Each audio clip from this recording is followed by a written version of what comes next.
Hello, I'm Scott Clover, and you're listening to the Intuitive Energy Podcast. This podcast series is about intuition, healing, and creating new energetic patterns that benefit you in your daily life. In my private practice, I help people heal from a diverse range of issues, including self-acceptance, trauma release, managing anxiety, emboldening self-worth, and creative expression. Today, I speak with author Emma Mildon about her new children's book, M is for Mystic, and the importance of rekindling and connecting to the childhood imagination. How tapping into that creative energy can help reprogram long held onto patterns for adult clarity. Enjoy. Hello, welcome to the Intuitive Energy Podcast. I'm Scott Clover, and my special guest today is Emma Mildon, author, mother, scribe, and many other polymathic things that Emma has done in her career. And now she is a published author, I think 4 times over. And today we're going to talk about the childhood imagination and the importance of connecting to it as an adult and how children connect to it themselves and what that means to them later in life. So welcome, Emma. Hi, Scott. I'm so excited to be here. I have to say, Scott and I getting together for this call, there's been so many playful fumbles and I've just seen the humor in it that I already feel like us getting to connect has been funny in itself. So I'm really looking forward to connecting and talking and having a playful, imaginative, creative conversation with you this morning. I am too. Emma and I have known each other a while. We met in New York, we hit it off, and we've been friends ever since. Instant vibe connection. Very rare I get to meet people like you, Scott. So I think anyone getting to listen to your podcast is very lucky. Thank you. I appreciate that. I do this podcast to help other people understand things that it took me to understand coming out as an intuitive. And so this is why I have this podcast, is to help people connect to different parts of their energy fields and their memories. And in this case, the subconscious, which I'm a fan of talking about the subconscious, in that the subconscious is formed for us before the age of 7. Now, younger kids your age, I think it solidifies around 6. And I talk about this a lot in my work. At a dinner party or amongst friends, I also talk about the childhood imagination and the importance it is for us as adults to reconnect to it. And one of the reasons why I wanted to have Emma on now is because she recently has released a new book. It's a children's book. Her other books have been more for the adult intuitive, and also you have a fiction book. Yeah, that was me playfully trying to tap into my own imagination. And your generosity. I believe there was some sexuality expressed in your novel. Definitely. All my creative projects have always been in line with kind of where I'm at. So, Soul Searcher's Handbook was very much me coming into my spiritual self, and Evolution of Goddess was very much me coming into that very awakened, disruptive space when you come and step into your full spiritual self. M is for Mystical is now me getting to experience children and motherhood and just being around little souls in general before they've had conditioning and patterns and experience touch on their souls. So yeah, it's honestly such an honor. And I do feel like a lot of the stuff that I write, I don't even really get to take credit because a lot of it flows through me, not really is me, if that makes sense. Well, I think the creative process can be channeling. I channel when I work, but also if you, being a scribe, I believe I read your archetypal chart years ago, and you have scribe archetype as well as a few others we may talk about today. But that scribe archetype allows you to channel imagination. And if it comes from somewhere else, you're still the conduit for that. And you're still the one putting pen to paper or finger to keyboard, right? So please take some credit. And that's for anyone listening. If you're doing a creative process, part of the creative process is connecting to a greater beyond or a bigger intuition or your own innate intelligence that comes through you. And sometimes that can sound like it's from somewhere else or someone else. And it's just a way for you to hear your own echoes sometimes, I think. Oh, I love that. I've never heard it like that, Scott. Thank you. Oh, you're welcome. Well, I was holding up Evolution of the Goddess. I believe you and I had dinner with your publisher at one. You did. And I just wanted to also mention that you have 2 young daughters. I've got a 4-year-old and almost 2-year-old. Okay, terrible too. Yeah, well, actually, she's my Virgo. She's very ordered and tidy and systematic, as full on as what it was with my Leo. That was fun. So no, I have 2 very strong-willed girls who know who they are and what they want, which is fun for when they're older, but to parent can be, you know what? I always said to people that are spiritually on their journey, wherever they are, to say, you think you're spiritually awakened and then you have kids. It is so amazing, the trigger points and how quickly you're taken back to places. Even if you've done the healing, sometimes it's like, for me, as someone who, I was adopted and I lost my mother quite young. And so for me, I've got to be really aware of not over mothering. I'm always here for you. I'm never leaving. I love you so much. And my kids at the kindergarten gate going, okay, mom, like, tone it down. So it's almost like another mirror to a part of you that I think for a lot of people, as we grow up, childhood parts of us, particularly our imagination, our freedom of expression, our creativity, the things that were innate to us to express in who we are as being, kind of get not washed away, but a bit muddled. Just with growing up, right? We get taught, what do you want to be when you grow up? What do you want to do? And we entangle our identity with our career or our status or our personality or our stuff. It just becomes a lot more simple when you're reminded about how much easier it is when you were a kid before all of that noise. The noise I call conditioned thinking is the expression my mentor taught me. And the conditioned thinking is what society impresses upon us that might change or sequester our individuality, and we feel like we need to acclimate to the society at large and not self-express. That can come through myriad ways. Judgment is one. The beauty of seeing a child the age that your children are is they haven't learned judgment yet. So there's more joy coming through them. And the more judgment that we get imposed by our society, and the TikToks and the Reels are one of the worst things that are happening to our teenage and adult psyches right now, because there's a lot of judgment every time you scroll. Whereas being creative, coloring, playing outside, being in nature, there's no judgment in nature. Nature doesn't judge, right? It just observes or is observed. So it's interesting to watch a child play in a puddle, for example. Or as I say to my adult clients, go skip. If you can skip 6 or 7 times down the block without hurting yourself or tripping, it's hard to skip and not smile. And that's that joy that we can feel just tapping into what happened. I love that, when we were children, because you are so right. One thing I have noticed from watching my girls, they self-regulate, they self-heal, they shift their frequency all on their own without, needing therapy or healing or sound bowl or any of that. And it is through, like what you say, they will splash in the puddle and stomp out all that energy. They will dance and move their body and move all that energy out of them. Or they will literally say, I need to go outside. I need to be in nature. They tell me, here I am eating my emotions or sipping a coffee to try and fill me up. And they're showing me that it was in us all along. And they go out and play and they get dirty, which they're not assuming that that's a bad thing because they're just playing around in nature. And then we as adults go, oh, you're dirty. You got your clothes stained or there's dirt on your face. Well, dirt washes off. Kids roll around every time I see a child out there rolling around on the floor. So there's no more germs in the dirt than there are on the floor of the mall, right? So 100%. Yet we as adults, they feel like, oh, the kids are getting dirty. And then I look back at my childhood. I lived next to a stream. I was muddy and dirty all the time. Yeah. And what we learn now about grounding and touching the earth physically with our body parts and our fingers and our toes. When I grew up in the 70s, we had sandboxes where you would go and play in the dirt and then in the sand. And those have really changed to now playgrounds covered in plastic and rubber mats. So the children today are wearing rubber shoes on rubber mats, simulating nature, and yet they're not getting actual connection to nature.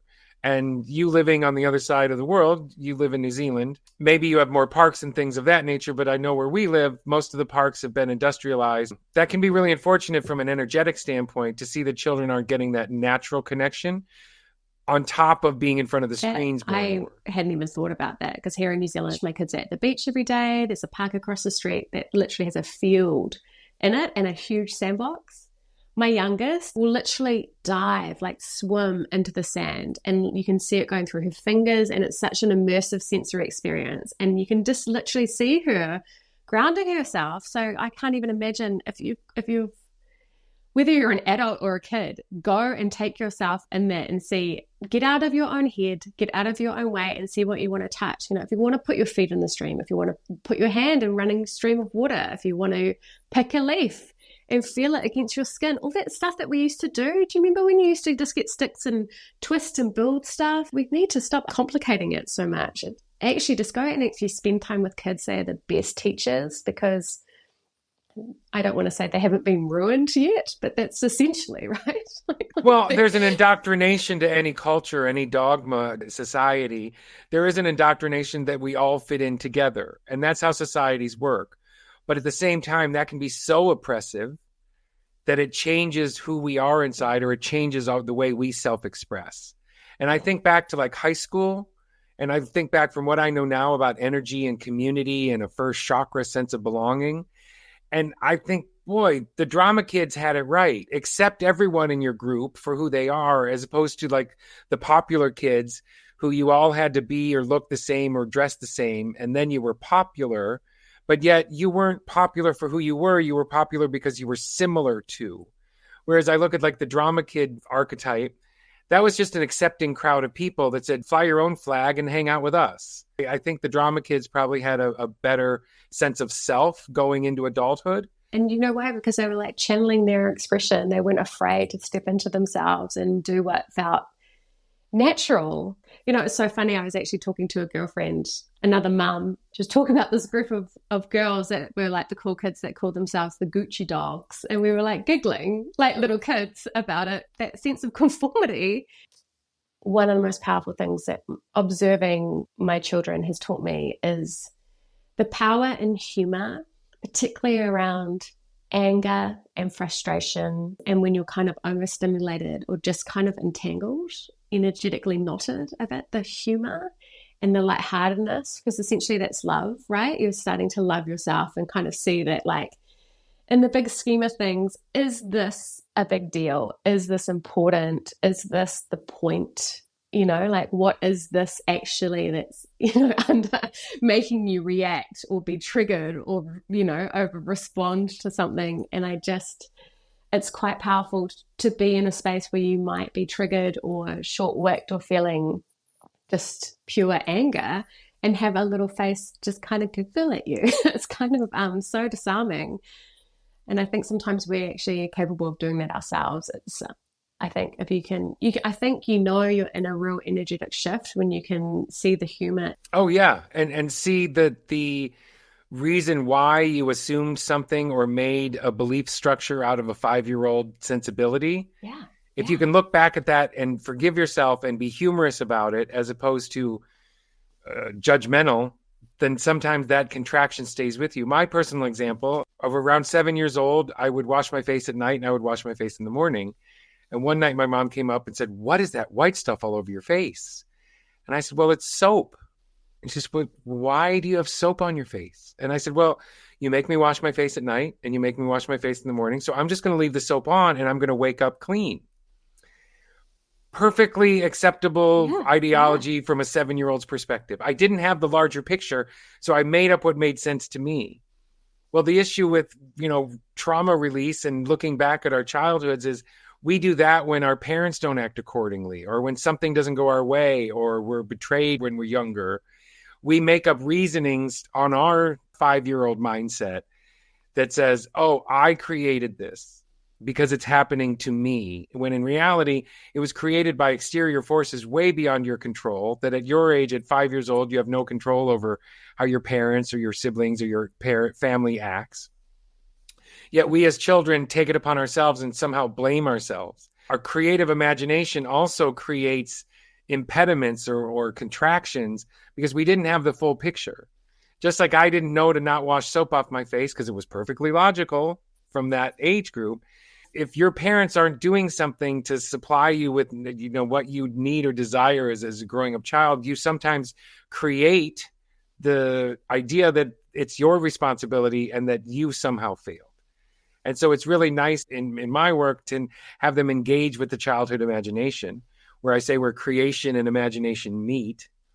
And when you can go back to that childhood imagination, you can then see, oh, I misconstrued that situation from a 5-year-old mindset. My adult mind can tell my childhood subconscious that I can unfurl that story because it was not based in a true reality, if you will. It was based on a 5-year-old's perspective of what family dynamics are supposed to be or what self-worth is supposed to feel like.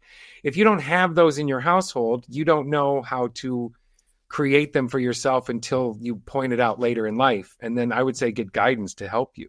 Do you know what? I would say 100% yes. But also too, like children, their only goal and driver is to be connected with you, is to feel part of the community and just to be, right? So anything that disrupts that, they find hurtful and they take personally. And it's the only program that is innate, like they want to belong. Oh, maybe did I do something? Have I let you down? From the age of 2, you can see it there, and you're like, no. Well, and you can sense their yearning for connection. As you said, 100%. you had a maligned connection growing up, and that's archetypal. I do know you have orphan archetype, which for most of my clients who have orphan is very literal. And in your case, it's very literal. And that has got to bring on a different perspective as a mother, because you went from orphan child to an archetypal shift to mother. So now you are the mothering energy in your story, whereas before you had to almost create it yourself because it lacked. Totally. Now you're doing double time, if you will. And you may be filling in gaps to your childhood because you see the world through a mothering eye. 100%. Yeah, as your friend, I have to say it's a nice place to see your energy blocks filling in just by having that experience, because I knew you years before having children, and I know your energy now, and there really are. It's like some of your Legos were put back into place. I honestly, I do. I feel like I've come back to being me almost before adoption was always I had a strong sense of independence because I guess from a childhood I maybe energetically felt like I needed to be a bit more sturdy. When I lost my mother at 15, really childhood was over. I felt really like I was starting off as an adult, and there was a lot of unprocessed grief around that, a lot of resentment towards other people that had that dynamic.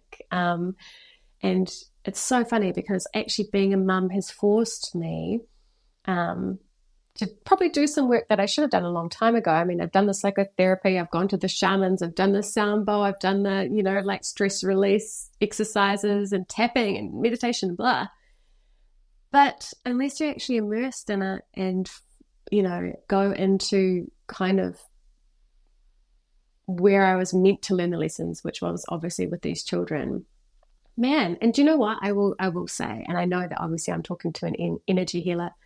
I've not been asked to say this. I've not been paid. This is not the biggest shifts for me. The biggest places where I found peace and acceptance and release was with energy workers, was with when I could really actually get out of my head about it, get out of the story, and just let it all go. And it has been transformative. So I think I don't want to get in trouble. Obviously therapy has its place and all those things. I'm speaking from my experience. I would put more of my time, money and effort into energy work above all else, because in terms of how it's transformed me, it is hands down. I don't want to do that though with my hands down being the most. I just can't explain it in terms of shifting I had a lot of my stuff in my hips so badly that even if my husband leant on my hips, I felt like I had a brick, a boulder resting on me, like I was really holding on to a lot of childhood stuff. But yeah, I think sometimes too, there's no amount of talking or trying to, I think for me, I was the forgiveness and all that. Sometimes it's actually just about an energetic release, which in lots of ways is a lot easier, I think. Thank you for those kind words about energy healing. It can be misconstrued sometimes. I think one of the important aspects of energy healing that is not spoken about often enough is the aspect of being seen. Like we talk about archetypes. I have visionary archetypes, so I am a seer. You have scribe archetype. You're an author. You write things down. I see things. So when someone comes to me, I see them in an authentic or non-judgmental way. And that's very rare, particularly for women, middle-aged women particularly, to feel seen. So to even spend an hour with someone feeling and being seen in vulnerability, in the strength of being vulnerable, that can be so much more cathartic than telling someone a repeated story about a trauma that happened to you 30 years ago. Yeah. If you can be seen in the moment, in a non-judgmental atmosphere, then healing and self-esteem is what comes out of that, I would say. I think that's some aspect of energy healing that people either don't take into account. Why is it effective? It's effective because it allows people, A, to be seen, and that increases their self-esteem. And when their self-esteem increases, then their body and their cells say, wow, we have the strength or the energy going through us now to heal ourselves. For me, when I was open to receiving and understanding that I needed to change a frequency within myself, it was almost like energetically I was taken back to the frequency I was on before I lost my mother. And I couldn't remember the last time I had felt that, the shift, the space. Yeah. I'm just recently calling that OCP, Original Cellular Programming. I just made that up during the eclipse. I love that. But it feels to me like one thing is as a healer, I don't heal people myself. I guide them to heal themselves, right? So if I can guide them to remember or recall or have a resource moment of their original cellular programming, meaning whatever happened to you before the epigenetic issue, trauma, situation, whatever happened to you at that age. And it can happen to us not just before the age of 7 in our subconscious, but as teenagers in our 20s and our 30s. If you're betrayed by someone you love or a family member, that contractive energy can happen at any age. It doesn't have to be preformed. One of the interesting things that I want to talk about with you is that sense of shift of archetypes. The archetype of orphan, which you have, the enlightened form of that in my world, in my work, is I call it the guardian of self. So the shadow would be an orphan energy of feeling neglected or alone. Well, when that shifts into the enlightened form, you become you, Emma, because you have orphan shifting. When you had children of your own, it shifted more dramatically into the enlightened form, which is the guardian of self, which means I can stand up a little more taller in my own body and then represent for my own children. So your guardian of self got more installed just by the act of childbirth. I have actually found myself, if there is any kid that needs adopting or connection, even if I can see a kid just talking and no one's listening, I will go over there. It's a problem. Like mother of all now. It's a groove in your psyche, and that's just what makes you you, right?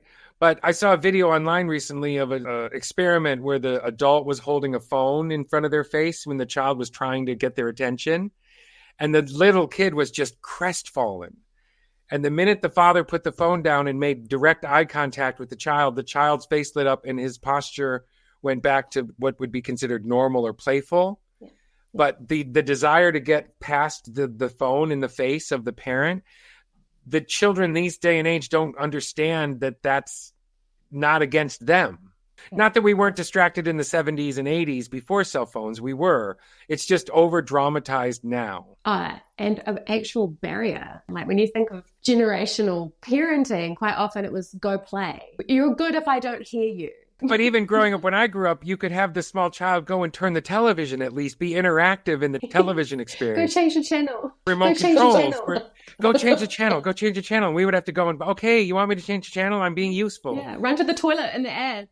Children want to be useful. Children want to get the attention and be complimented and be patted on the head and say, you're being acknowledged, right? 100%. Technology 100%. Is going to start taking that away from us. I have a friend who does a STEAM program for young kids, science, technology, math, electronics, etc. To see these kids doing robots and doing hands-on work is so important in this day and age than just typing it in and asking the computer for the response. Because if we don't learn cause and effect rationality in bricks and mortar world, meaning with three-dimensional objects, we're not going to understand really how gravity works. I know that's being hyperbolic, but it's going to be difficult without engaging that childhood imagination more and more for children. So just what are a few ways you notice you do it? Do you know, I'm going to be so honest, actually. The whole time you were talking, I thought I was actually proud of my 4-year-old the other day. I had all these emails. I had a triggering situation going on. I felt overwhelmed. There was noise. Oh, look. And my 4-year-old put her hand on my phone, put the phone down, and she said, "Put your phone down, Mum." Just straight. And I was so proud of her. I said, "Thank you for telling me what you needed. I'm so proud of yourself for just voicing it. Like, good girl." For us, we live in balance. I've always been about balance. I'm not a no screen mum. My kids do have their own little iPads. Yes, I try to let them use it for educational things.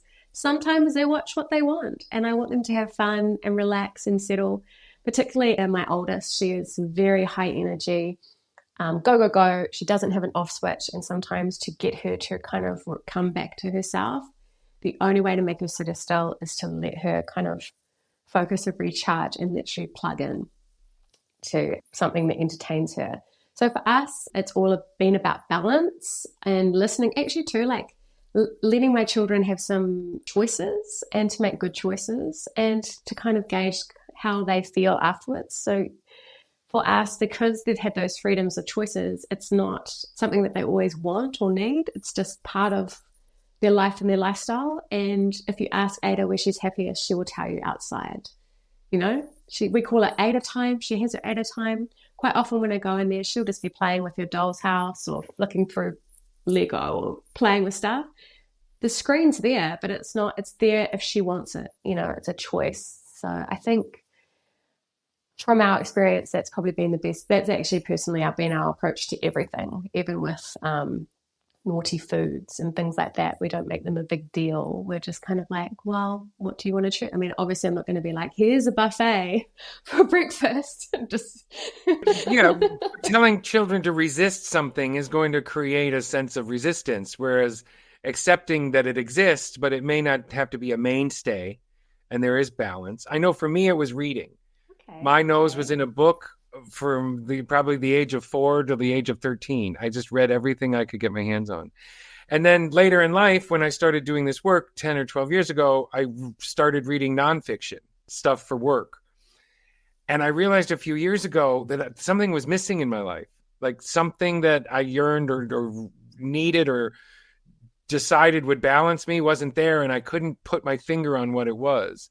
And I realized I wasn't reading fiction. I wasn't letting my imagination play. Watching television is not the same. That's watching someone else's imagination being spoon-fed to you. Whereas if you read a novel, you get to create what the characters look like. Then they make it into a movie, and then everyone thinks that Hermione looks like Emma Watson or whatever. Whereas, you're going to see that character in your own mind. For me, I talk about this book a lot. I brought it in. It's the last of the really great Whangdoodles. Yeah. I talked to you about this when you were writing your book. It's from Julie Andrews, the singer and the actress. It's a wonderful book for young adults, like 6, 7, 8, 9. You can read it to them. And it's about them meeting this quirky old professor, and they put these hats on and go into Whangdoodle land. So it really is sort of a precursor to children learning to ground, body drop, or meditate. That's one of my favorite childhood books. What's one of your favorite childhood books? I love that you return to yourself. I love that you return to what you did when I was writing. So I remember the first day I was home from school, sick, and Mum said, what do you want to do? And I said, can I just have a pencil and a paper? And I wrote front and back, and then I asked for another piece, front and back, front and back, front and back. And she said, what are you doing? She couldn't believe, I think I was like 7. And I said, just writing a story. And I was just writing a story about some fairy tale make-believe world. And she couldn't believe how many words were coming out of me. And I could just keep going all day. And even now, I am happiest when I'm writing. And actually, sometimes I get triggered when people ask me to read books, because I'm like, I would rather write it than read it. Like, And I call that the creativity bubble. If you've ever seen someone who's concentrating on what they love or what inspires them, they almost have a bubble of energy around them that's called the creative bubble.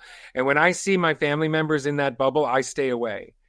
If they're taking a picture in the park up close of a bee, then it takes them 10 minutes and I see they're in their bubble, I'll just hang out for 10 minutes until they're finished doing what they're doing.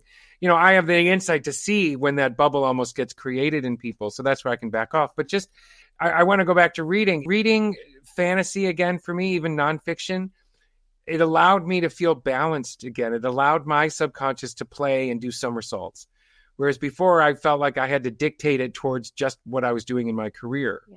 Yeah. And now I feel more balanced. I read at least once or twice a week, some sort of fiction as well. It brings me back to that childhood mindset where I felt safe and where my imagination felt productive. I love that. And and do you know what? It's so funny. I had to do an exercise the other day. I found myself reading hundreds of children's books. And I mean, I read lots of children's books any day with my little girls. And afterwards, I felt so empowered and confident and calm, and like I was armed with all of this excess energy and skill set.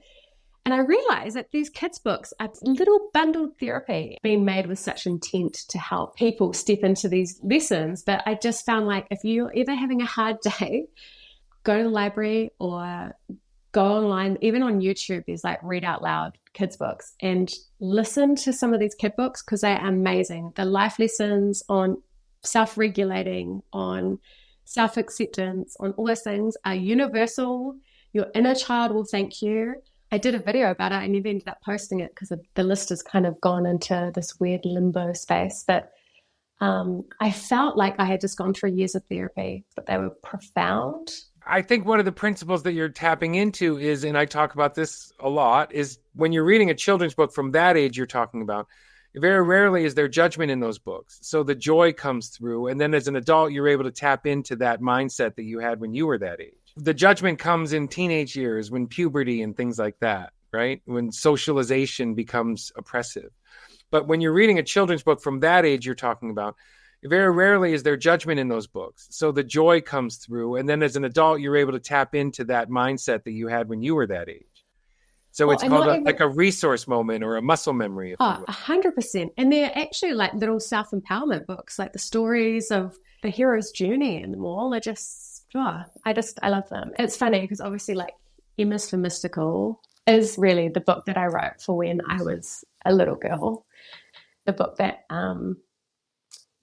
the scribbling girl, the 7-year-old of many pages that only wanted to ever write in the red pen, only ever wanted red pens, that had these beautiful old pagan leather style journals and a room full of orcas and dream catchers and crystals and trinkets and fairies, I remember once I was going out, I was so excited, and I was like, oh, I've written this new story. I can't wait to share it. And I overheard my mum and my auntie saying, oh, if she was any more creative, she'd be weird.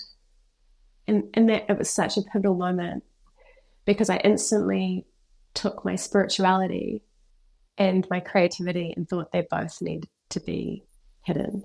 I never got to really express it. And I guess Emma's for Mystical is a book for mini mystics, and it helps children really embrace their spiritual and creative side unapologetically.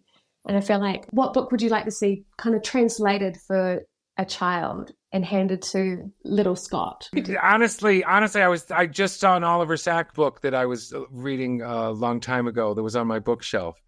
And I think taking adult concepts and distilling them down to a younger mindset, like Einstein for kids or something to that, Buddha for kids or something like that. I'm not very religious, but taking adult concepts and distilling them down from a younger child's perspective or saying them, that expression, the mouth of babes, it means there's an honesty that comes through. Yeah. When a child says something, that means they're being honest, the mouth of babes, right? So yeah, I would like to see some maybe overindulged adult concepts distilled down to a childhood perspective, because that's where people solve problems. They don't solve problems so much from a convoluted adult mindset. They solve them from a more simplistic child mindset and then adultify the answer sometimes. what books would I like to see for children? Adult concepts distilled. And that's because I was a young Virgo and I felt like I was an adult when I was a kid. Like, I don't feel like I had much of a childhood because I always acted like an adult or spoke to the adults by their first names, or I didn't want people to patronize me because I was younger. And now I realize in my adult life, sometimes I want to reclaim my childhood that I sort of eclipsed because I was not going to be spoken to like a child. Yeah. And so I think one of the issues I had was reclaiming my own childhood imagination and not having it just be inside of a book, but have it be in my own creative mindset that I can now utilize when I find metaphors. Like you said, you channel writing. Well, I find metaphors for people to help heal them. That's my creativity. But what it's interesting is, mine was this, yours was that. If you're listening to this, remember what inspired you as a child. Don't listen to what we did. Listen to your own heart and soul. Go back and remember or look in a photo album and say, oh, I did this and I really enjoyed gardening, or I really enjoyed this aspect of childhood and then I forgot it, or I was pushed away from that or told it was too immature. I mean, I know plenty of adults that still play with Legos and they're happier people because they have that imaginative downtime, that downshifting, if you will, and their nervous system gets to recalibrate without an electronic device. So if you're listening to this and you wonder what yours is, take a minute and just remember, what did you do at 5, 6, 7 years old that not only inspired you, but like titillated you, that made you percolate with joy if you got a new catcher's mitt or if you got a new set of markers, right? Remember kids with markers? Oh, man. I don't have to remember. I see them. I see my kids with markers. It gives me anxiety. If you're really stressed out, go buy an adult coloring book. That's my advice. That's great advice. And do you know what? I think if people are struggling to remember, use a catalyst like watching your old favorite cartoon that you remember or an old song. It will dance you back into time and it will bring spiritual breadcrumbs of whatever you're meant to remember or work on. Because, yeah, the other day I literally made my girls sit down and watch a very old 80s version of Care Bears and they were very unimpressed. But the nostalgia of it all, and my husband and I found ourselves talking about, very 80s style toys, and he told me toys that he liked playing with. In my head, I pictured him kind of like a He-Man guy, because he's a big rugby guy, but he was not. And I loved that. So you actually learn so much more about other people too when you do this dance with your childhood. So, yeah, and it's fun. If you go in your parents' attic and you find an erector set, then that means you like to build things and you just forgot, right? Yeah. So build things on CAD or on a computer program, or rekindle or retouch with technology what inspired you as a kid. Yeah, I like that. I like that a lot. So M for Mystic. This is a children's book that spells out the alphabet, and each letter has some aspect of what I call energy. What I like about it is, speaking archetypally, it allows the child the guardian of choice. Right? The guardian of choice in shadow is the saboteur. So if you allow your children of their own choices, then they're going to feel less sabotaging as they get older. And what I like is you've got 26 different versions of spirituality connections in the book, and each one is a letter. So you might buy that book for your kids or take it out at the library, and they may only resonate with 2 or 3 of the letters. But those letters that they're going to resonate with are the things that really they tap into innately and they are connected to. So that's what I really like, is most children won't be, I would say, drawn to all 26 pages or letters that you've chosen. But one person is going to relate to 3 or 4 of those, and you're going to see it as the kid turns the page. And that's what, when I read it, that's what I thought of is, oh, that one resonates with me a little bit. Oh, that one resonates with me a lot. Like if I was a kid, that's the one I would point to and say, mommy, take me to the pet store to buy this, or take me to the crystal store, or whatever the letter is. So I think it was a really interesting take to sort of show the child without telling them that they get a choice. Yeah. By reading the book of which ones are they drawn to. Oh, that is so kind. And I agree. I feel like all my books are written with, here is an overview of everything you can explore, take what you like and leave the rest. That's always kind of been my motto, while also like trying to educate and empower people about all the different religions, all the different practices, all the different ways that they can approach living well, in a sense. So yeah, that means a lot coming from you, Scott. Here's another one of your books, The Evolution of Goddess. And I know other people that I've either given this to or have read this, and they really do appreciate the overview. And they do get, I think, more drawn into certain chapters than other people would. And that's what's the beauty of writing something like this, is it gives people options, and then they get to be drawn to what they're innately drawn to. Thank you. Well, and I'm very lucky to be living at this time in this style, because I mean, I had to fight really hard to get Emma's for Mystical published. I'd say spirituality is a lot more mainstream now, but it's still, for children, it was a push. And, it's so funny because the book that I'm trying to get editors to understand, it's so interesting, they don't get it. Children's book about energy and about energetic boundaries and energetic awareness, and kind of like a vibes book for kids. And we're not there yet. So maybe in another few years, we might be there. Well, I have to say, I was reminded earlier that when we first met years ago, I was, a burgeoning intuitive energy healer. And you said, put yourself out there. You inspired me to put myself out there. And it took me a few years. One of my issues was coming out as an intuitive and telling people that was not only my profession, but part of who I am. And once I did that, you said, put yourself out there in new ways. And that's how this podcast came about. I was interviewed on your podcast. And I think it was also Mercury retrograde, and the recording never went through. Remember, we were on 111 podcast? Yeah. And we did the whole hour and it just didn't get recorded. We did 2 interviews that both didn't work that day. So you weren't the only one. But that inspired me to then put what I thought should be, disseminatable information out there for people to listen to. And so that you actually helped me, inspire me to put myself out there and start the Intuitive Energy podcast. So thank you, Emma. You may not have realized that. Oh, I didn't. And it's been mutual, because honestly, I don't know, people listening probably met their like soul community. It's like an instant familiarity. I definitely have brother energy with Scott. I don't know what it was. I feel like he is, just knew he was special and gifted. And then I got to experience actually one of your healings, which was, I've never forgotten. And you saying that one of your powers is giving people metaphors to understand how they're healing. And I will never forget one of the metaphors you gave me. And yes, it was about plumbing. You were kind of like building this plumbing, and it was in a state. You were like declogging a few things and pulling it. And it's funny because now whenever I've had a healing, I always think of that, and I always think of you. So you are thank you on behalf of all your listeners who will never get to thank you. This is amazing. Thank you. And thank you for spreading education about energy healing, because I mean it when I say, if you're confronted in your wallet with whether to pick between therapy, a gym membership, or an energy healing, it's a no-brainer for how you'll feel and what you'll get out of it, and your behavioral differences and your lifestyle differences and your whole shift. It seems so obvious until you actually get to experience. So if you've been thinking about it, please just go, do yourself a favor and go, because the sooner you go, the sooner you'll feel better. Oh, I appreciate that. And this isn't an ad for me, but if you are interested in energy healing, do your research. Ask a friend who's had a session with somebody, go online, read the testimonials, feel if it's a good fit for you.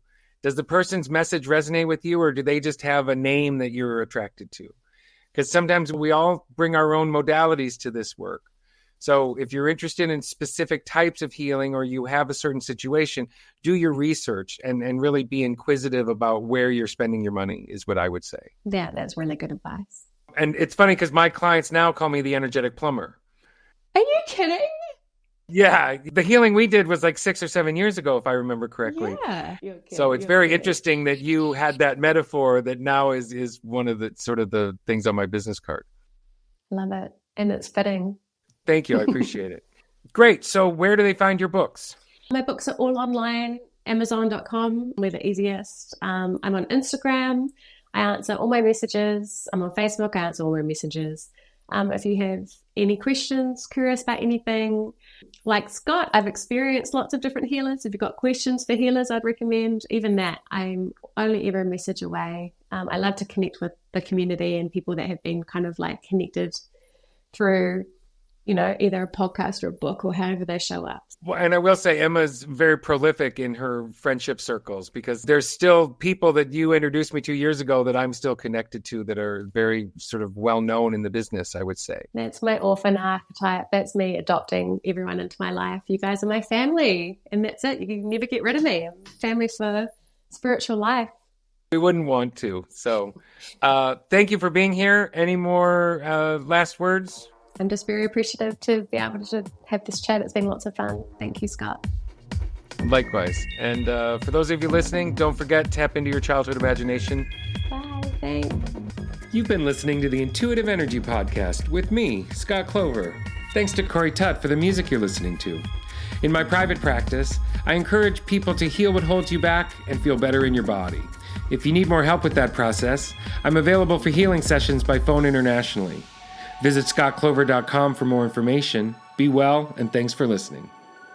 This podcast is for educational and informational purposes only, and solely as a self-help tool for your own use. I'm not providing medical, psychological, or nutrition therapy advice. You should not use this information to diagnose or treat any health problems or illnesses without consulting your own medical practitioner. Always seek the advice of your own medical practitioner and/or mental health provider about your specific health situation. For my full disclaimer, please go to scottclover.com/disclaimer.